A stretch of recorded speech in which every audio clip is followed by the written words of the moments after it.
Hi hello welcome to post 360. నేను మీ మురళి రాపల్లి.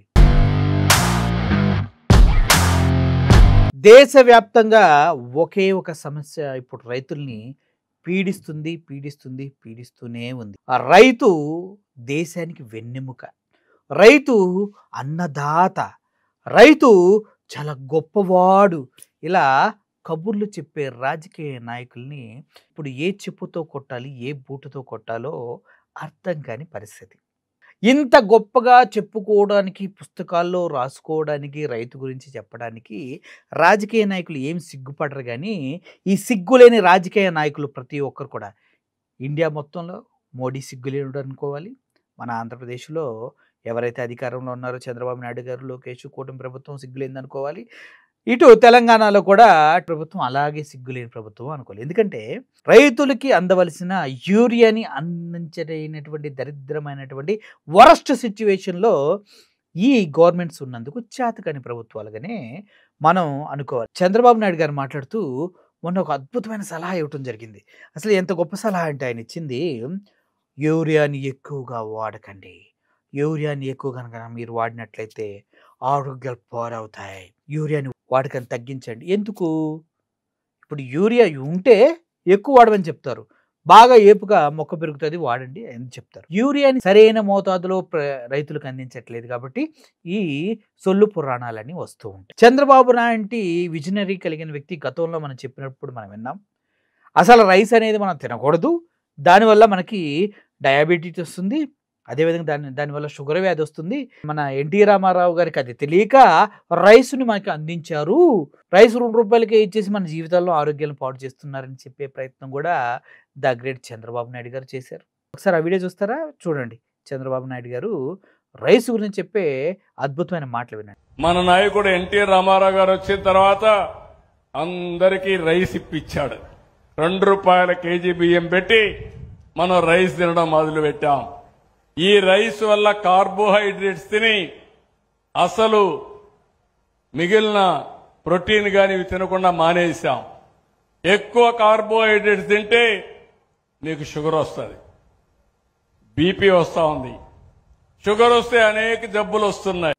చూశారు కదా, ఎన్టీ రామారావు గారు పేద ప్రజలకు 2 రూపాయల రైస్ ఇవ్వడం అనేది తప్పన్నట్టుగా ఈయన పోర్ట్రే చేసుకుంటూ వెళ్ళారు.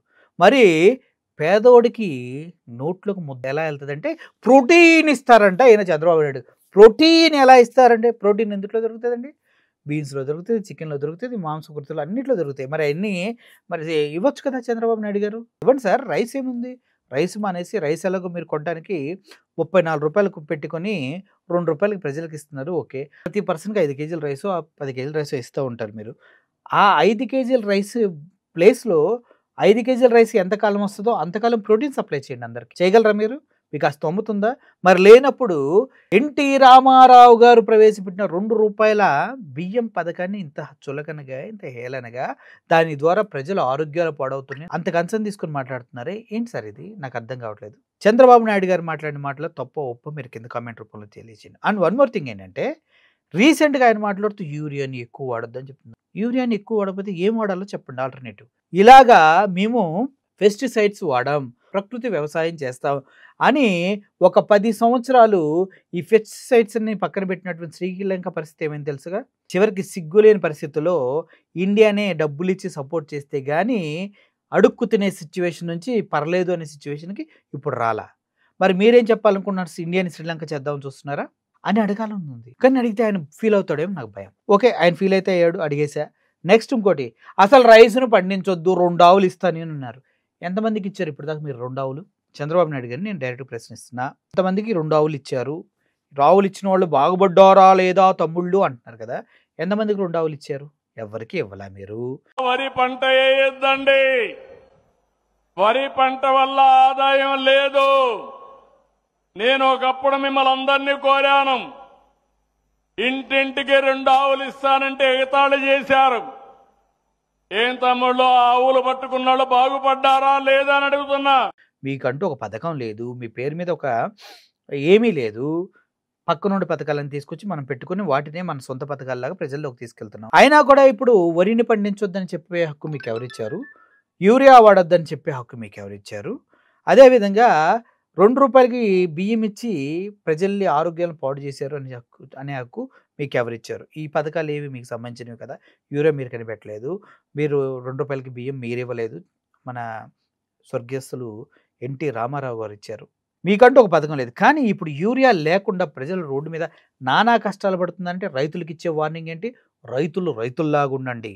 అంతకుమించి ఎక్కువ చేస్తే బొక్కలో ఏస్తానట్టుగా మాట్లాడారు కదా! సో, చంద్రబాబు నాయుడు గారు ఇలా చెప్పుకుంటూ వెళ్తున్నారు. కానీ ఇక్కడ కొన్ని దృశ్యాలు చూస్తే మన గుండె కలిచివేస్తది. రైతన్న ఒక యూరియా బస్తా కోసం చెప్పులు లైన్‌లో పెడుతూ ఒక బ్యాగులు లైన్‌లో పెట్టుకుంటున్నాడు. ఇటుకలు పెట్టి వరుసలో పెట్టుకుంటూ ఉన్నాడు.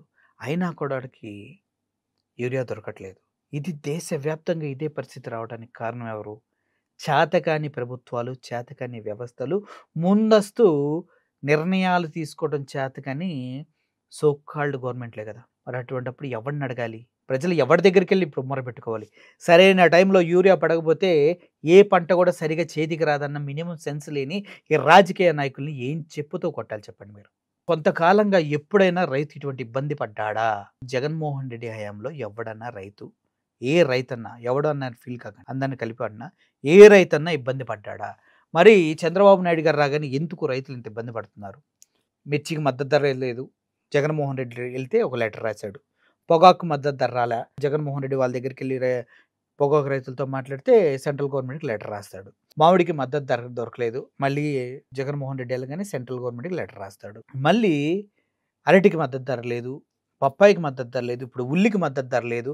ఇయన్నీ జగన్మోహన్ రెడ్డి ఎప్పుడెళ్ళి ఫైట్ చేస్తే అప్పుడు ఈయన ఒక లెటర్ రాస్తూ ఉన్నారంటే ఈ చంద్రబాబు నాయుడు గారు ముఖ్యమంత్రిగా లెటర్లు రాయటానికి ఉన్నారా? ప్రజల ప్రాబ్లమ్స్ ముందే కనుక్కొని దాన్ని సాల్వ్ చేయడానికి ఉన్నారా అనేది నాకు అర్థం కాని విషయం. ఒక తల్లి యూరియా కోసం వచ్చి జ్వరంతో మలమల మాడిపోతున్న ఆళ్ళ బిడ్డలకి అక్కడే కూర్చొని పిల్లలకి ముందేసి అక్కడే కూర్చొనుంది.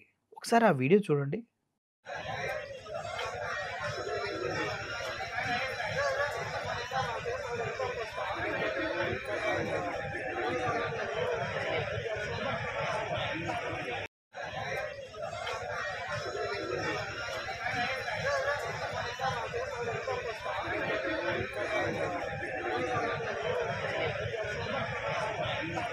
ఈ వీడియో ఎక్కడైనా కావచ్చు. కానీ ఆ తల్లి పిల్లల్ని ఎత్తుకుని అలా లైన్‌లో నిలబడి వాడి జ్వరంతో అల్లాడుతుంటే యూరియా కోసం ఈవిడల్లాడుతూ మందేసి మరి 2, 3 రోజులు లైన్‌లో నుంచుందే ఏమనాలి సార్? ఏమనాలి? ఈ నిర్లజ్జగా, నిస్సహాయంగా, సిగ్గు లేకుండా మాట్లాడే ప్రతి ఒక్క రాజకీయ నాయకులకి నాదొకటే సవాల్. మీకు చేతనైతే యూరియా ఇచ్చి మాట్లాడండి. చేత కాకపోతే గద్దె దిగి ఎళ్ళిపోండి. ఒక యూరియా విషయంలో కాదు రైతన్నని ఎవడు నెగ్లెక్ట్ చేసినా, ఎంత నెగ్లెక్ట్ చేసినా గ్యారంటీగా ఇదే మాట మాట్లాడతాం. జగన్మోహన్ రెడ్డి గారు తీసుకొచ్చిన మెడికల్ కాలేజీని ప్రైవేట్ పరం చేసినంత ఈజీ కాదు ఒక రైతు జీవితాలతో ఆడుకోవటం అనేది. రాబోయే రోజుల్లో వచ్చే ఎలక్షన్స్‌లో రైతులు కొట్టే దెబ్బకి దిక్కులు పిక్కటెళ్ళేలా అరిచినా కూడా మిమ్మల్ని ఎవడు కాపాడలేడు. అది ఎవరైనా కావచ్చు. ఇండియా వైడ్ ఎవరైనా కావచ్చు. ఏ స్టేట్ అయినా కావచ్చు.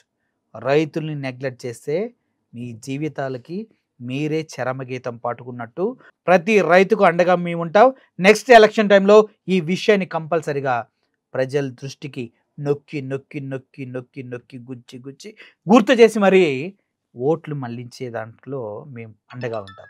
Thank you for watching this video. Murali signing off. Thank you so much.